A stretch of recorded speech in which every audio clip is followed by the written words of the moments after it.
తాగునీటి సమస్య, డ్రైనేజీ వ్యవస్థ మెరుగుపరుస్తానని, అదేవిధంగా అంగన్వాడీ భవనాన్ని నిర్మిస్తానని, అదేవిధంగా బస్తీ దవాఖానా ఒకటి, తర్వాత రోడ్లు వెడల్పుకు సెట్ బ్యాక్ లేకుండా ఉన్నాయి, వాటిని కూడా పునరుద్ధరిస్తానని, వార్డు ప్రజలందరూ నన్ను భారీ మెజారిటీతో గెలిపించాలని కోరుకుంటున్నాను. గుర్తుకే మన ఓటు. జై కాంగ్రెస్, జై జై కాంగ్రెస్. పొన్నం ప్రభాకర్ గారి పొన్నం ప్రభాకర్ గారి ఆశీస్సులతో, బొలిశెట్టి శివన్న గారి సహకారంతో వార్డును అభివృద్ధి చేస్తానని, ప్రజలందరూ నన్ను భారీ మెజారిటీతో గెలిపించాలని, హస్తం గుర్తుకే మీ ఓటు వేసి నన్ను భారీ మెజారిటీతో గెలిపించాలని కోరుకుంటూ జై కాంగ్రెస్, జై జై కాంగ్రెస్. గత 10 సంవత్సరాల బీఆర్ఎస్ పాలనలో లేనిటువంటి అభివృద్ధిని మన పొన్నం ప్రభాకర్ గారు వచ్చిన తర్వాత మన వార్డులో 34 ఇందిరమ్మ ఇండ్లు ఇచ్చారు. అదేవిధంగా రేషన్ కార్డు లేని వారికి రేషన్ కార్డులు, తర్వాత ఇతరత్ర ఏదైనా కూడా గృహజ్యోతి కానీ, సన్నబియ్యం కానీ ఇటువంటి కార్యక్రమాలు చేపట్టడం జరిగింది. ఆ అభివృద్ధే మన గెలుపుకు నాంది అని ఈ వార్డు ప్రజలందరూ నన్ను భారీ మెజారిటీతో గెలిపిస్తారని కోరుతున్నాను.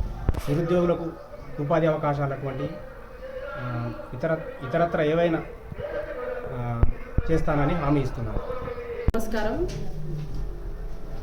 ఈ ప్రజా జీవితంలో మన ప్రజల లక్ష్యంగా మన బొలిశెట్టి శివన్న గారు ప్రజానాయకునిగా గత 30 సంవత్సరాల నుంచి పార్టీ కోసం అహర్నిశలు కష్టపడుతూ నిత్యం ప్రజల మధ్యలో ఉండుకుంటూ ఏ పార్టీ వైపు తొంగ చూడకుండా ఎన్నో అవకాశాలు వచ్చినప్పటికి కూడా ఏ అవకాశానికి కూడా మొగ్గు చూపకుండా ఒకే పార్టీ పట్టుకొని 30 సంవత్సరాలు కష్టపడ్డాడంటే ఆ నాయకుడి కోసం మనము ఇది ఆలోచించే సమయం.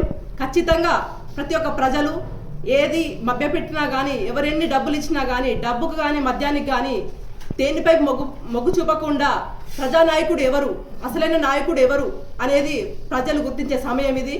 కావున మన 5వ వార్డు ప్రజలు ప్రతి ఒక్కరూ మన శివన్న అంటే ఏ రోజు రాత్రి కానీ పగలు అని కలగకుండా నిత్య ప్రజలతో వండుకుంటూ ఉన్నాడు కాబట్టి మనము శివన్నను గుర్తు చేసుకొని చేయి గుర్తుకు మన రాజన్నను బలపరిచారు కాబట్టి కాంగ్రెస్ పార్టీ నుండి ఖచ్చితంగా శివన్న గారి సహకారంతో, పొన్నం ప్రభాకర్ గారి కృషితోని మన 5వ వార్డు డెవలప్మెంట్ కావాలి అంటే ఖచ్చితంగా మన బొలిశెట్టి రాజన్నను గెలిపించుకోవాలి.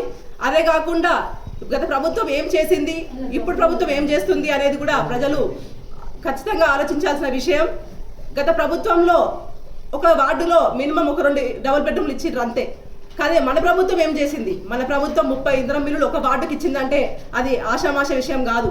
30 ఇందిరం మిల్లులు అంటే అది మన ఓన్లీ మన వార్డులో మన స్థలంలో 5 లక్షలు ఇస్తుంది అని అంటే మన పేదరికం అనేది పోతుంది ఈ రోజులలో.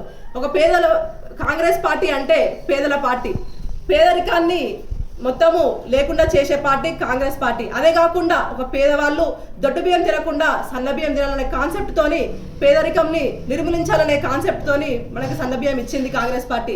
కాబట్టి అదే కాకుండా కాంగ్రెస్ పార్టీ ఏ రకమైన చీరలు ఇచ్చింది, అదే తెలంగాణ గవర్నమెంట్ ఏ రకమైన చీరలు ఇచ్చింది అనేది కూడా మనం గుర్తించుకోవాలి. ఇందిరమ్మ చీరలు అనగానే ప్రతి ఒక్క ఆడపడుచు వాళ్ళు కట్టుకొని రోడ్డు మీద తిరుగుతుంటే ఎంతో చూడముచ్చటగా ఉంది. అదే కాకుండా మనకు రైతు రుణమాఫీ కానీ, రైతు బంధు కానీ ఇట్లాంటివి ఎన్నెన్నో కార్యక్రమాలు కాంగ్రెస్ పార్టీ చేస్తుంది. కాబట్టి కాంగ్రెస్ పార్టీని గుర్తించి అదేవిధంగా మన శివన్న అని అంటే ఏ పార్టీ వైపు దొంగ చూడకుండా 90 నుంచి ఇప్పటి వరకు కూడా 30 సంవత్సరాల నుంచి ఒక నాయకుడు గుర్తించినాడంటే ఖచ్చితంగా ఈ 5వ వార్డు ప్రజలు ఆలోచించాలి.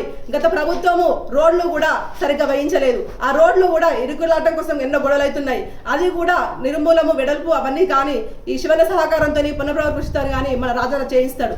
అదే కాకుండా ఓపెన్ జిమ్ కానీ ఈ పాత ఎంఆర్ఓ ఆఫీస్లో ఒక పార్క్ చేయించాలని చెప్పి కూడా మేము పునఃప్రభాకర్ దగ్గర కొట్లాడేంత మా దగ్గర ఉంది. ఖచ్చితంగా అక్కడ పాత ఎంఆర్ఓ ఆఫీస్లో పార్క్ తెచ్చించే బాధ్యత మాది. అదేవిధంగా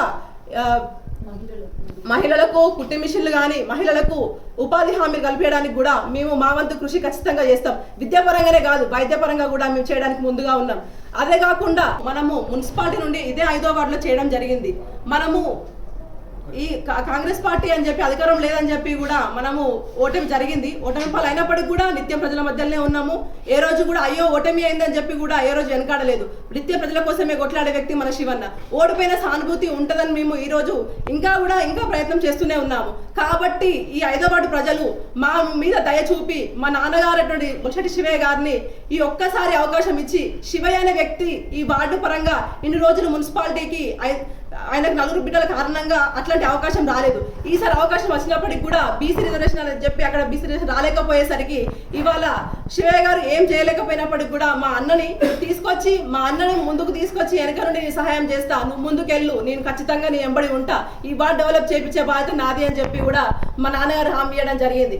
అట్లాంటి మా నాన్నను మీరు అందరూ గుర్తించుకొని ఖచ్చితంగా మా బొల్షెట్టి రాజాను గెలిపించుకోవాలని చెప్పి ఈ 5వ వార్డు ప్రజలకు పేరున ప్రతి ఒక్కరికి ధన్యవాదాలు తెలుపుకుంటూ 5వ వార్డు ప్రజలు భారీ మెజార్టీతో మా అన్నని గెలిపేయాలని చెప్పి జై కాంగ్రెస్, జై జై కాంగ్రెస్.